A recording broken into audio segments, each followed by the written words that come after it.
Welcome to the malaria parasite culture. I want to give us just a brief overview of culture maintenance. So I'm going to take us through just to have a snippet of the equipment that we need.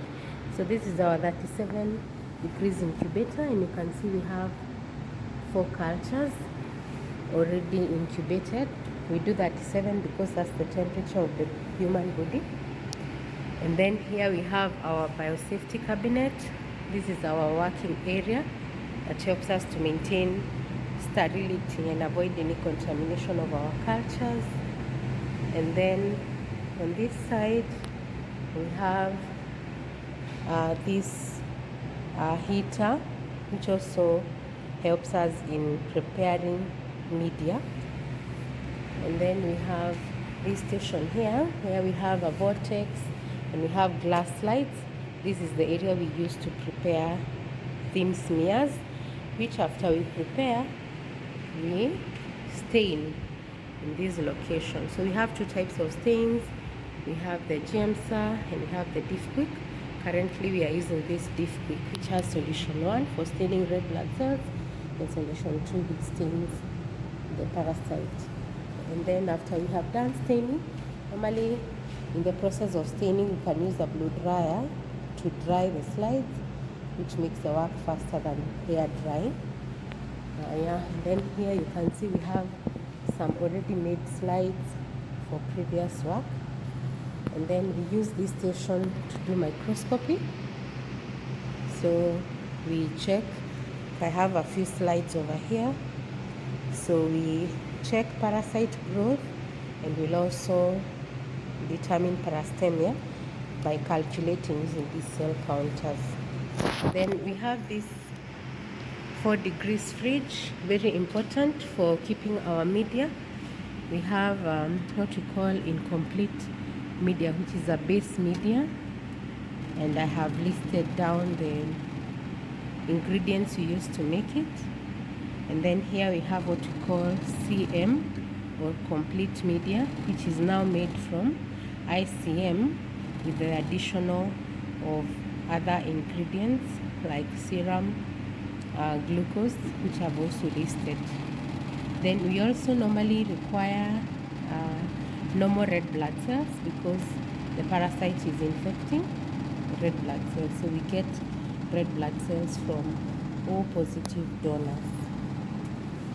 Yeah, we also have a centrifuge over there, very important for during the thawing process, removing media and all that.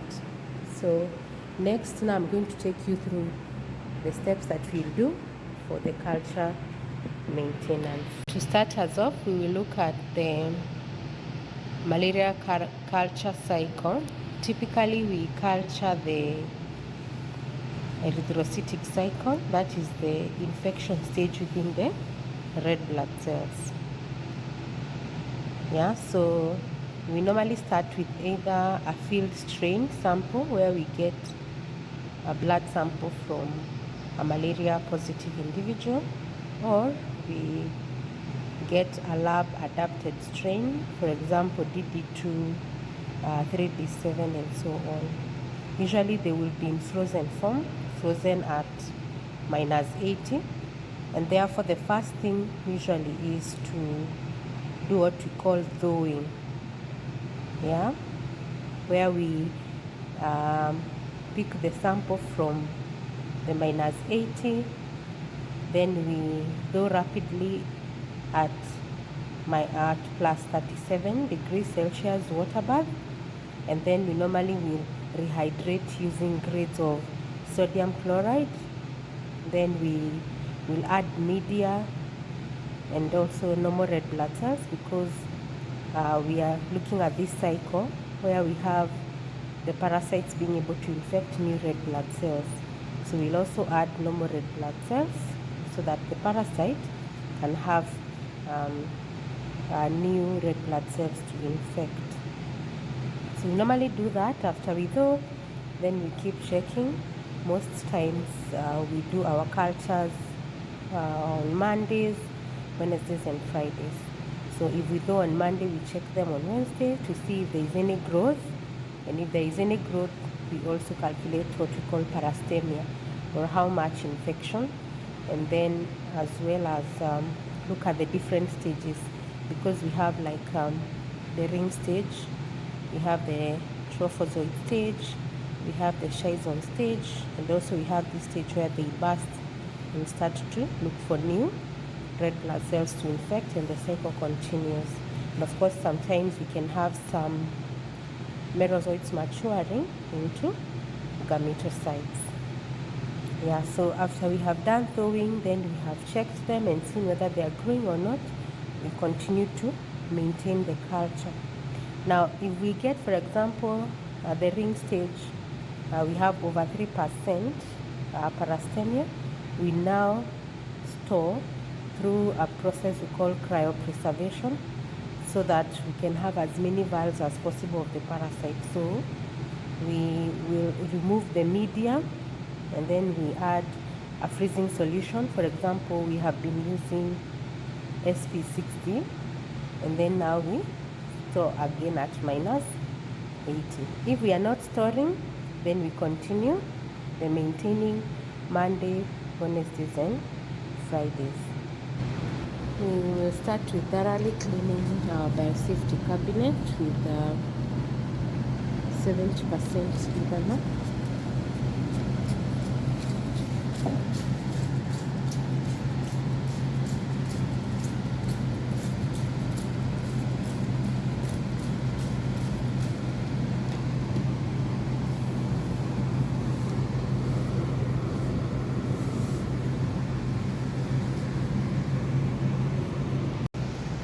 Then we pick our cultures from the incubator. We normally have to do this carefully so that you don't disturb. Usually it will have formed as spanatant, so we do it gently without disturbing.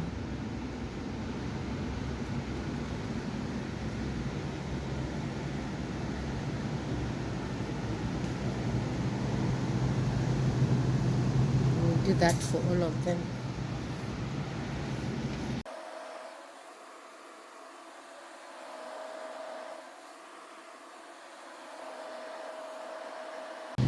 The next thing is now to remove the spanatant from all of them. We usually light that burner, and we use these glass pipettes to aspirate, and we normally do it automatically using this tube that is connected to a motor down there.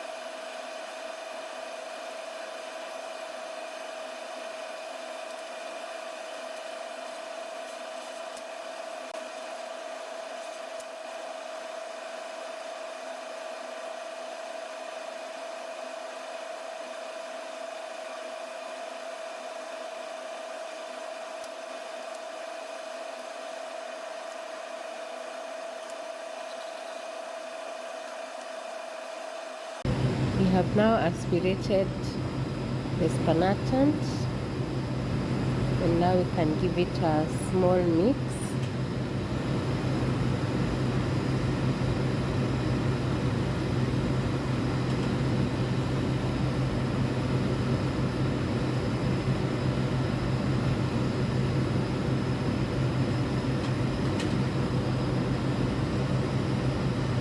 So here we have 2 strains. We have these 2 are DD2 and this is 3D7.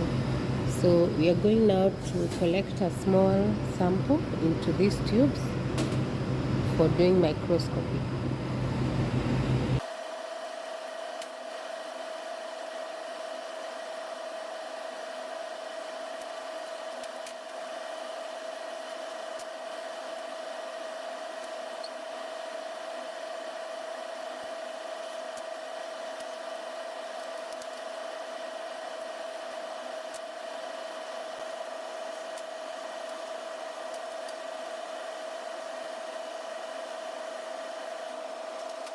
time to make our slides. We have 2 3D7 and 2DD2. I have labeled the slides, and this is our spreader.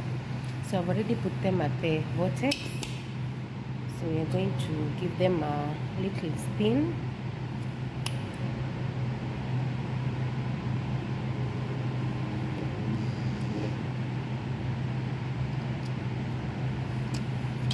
Okay. So after spinning them, you get something like this. Just settle down.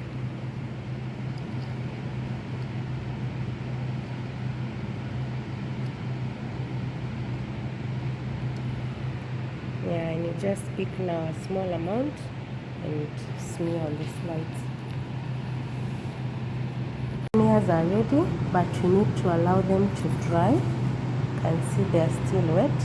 So you can either air dry or use a blow dryer. So I'm going to use a blow dryer to fasten the process.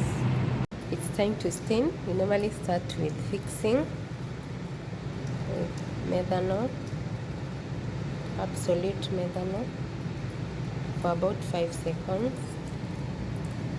And then we are using Diff Quick solution, which has solution 1 and solution 2. So the first one stains the red blood cells, the second one stains the parasite. Here we dip just five times. Then here we dip 30.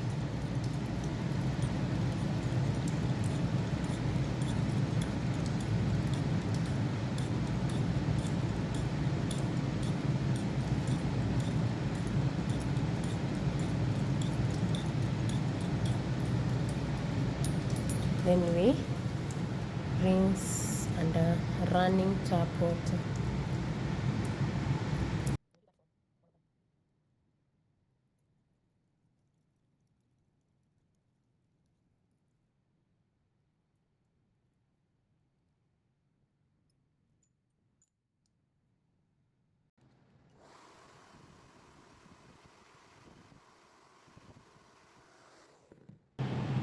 We now are ready to do microscopy, so we place our slide, put immersion oil,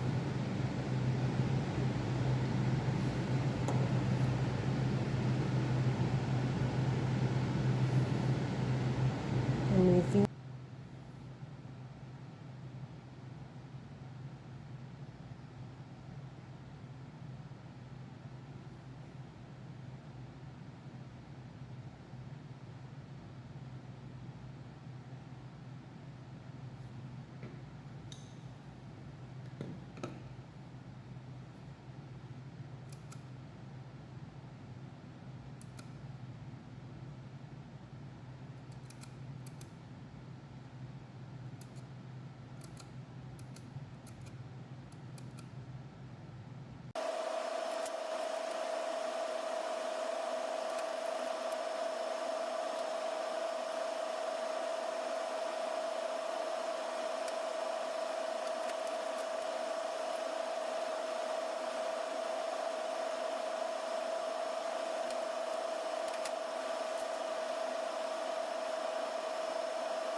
We are done with adding media and cells and also gassing. We also gas this complete media. So now it's time to put them back into the incubator.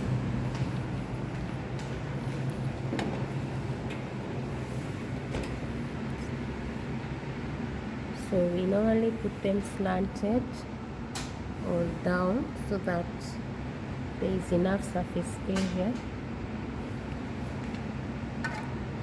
for the parasites to grow. Yeah, so from the microscopy we saw that we had more trophozoites and schizons. So we give them several more hours. We're going to have them now change into rings and so on and so forth. So we keep maintaining until we obtain a good number of rings that we can cryopreserve.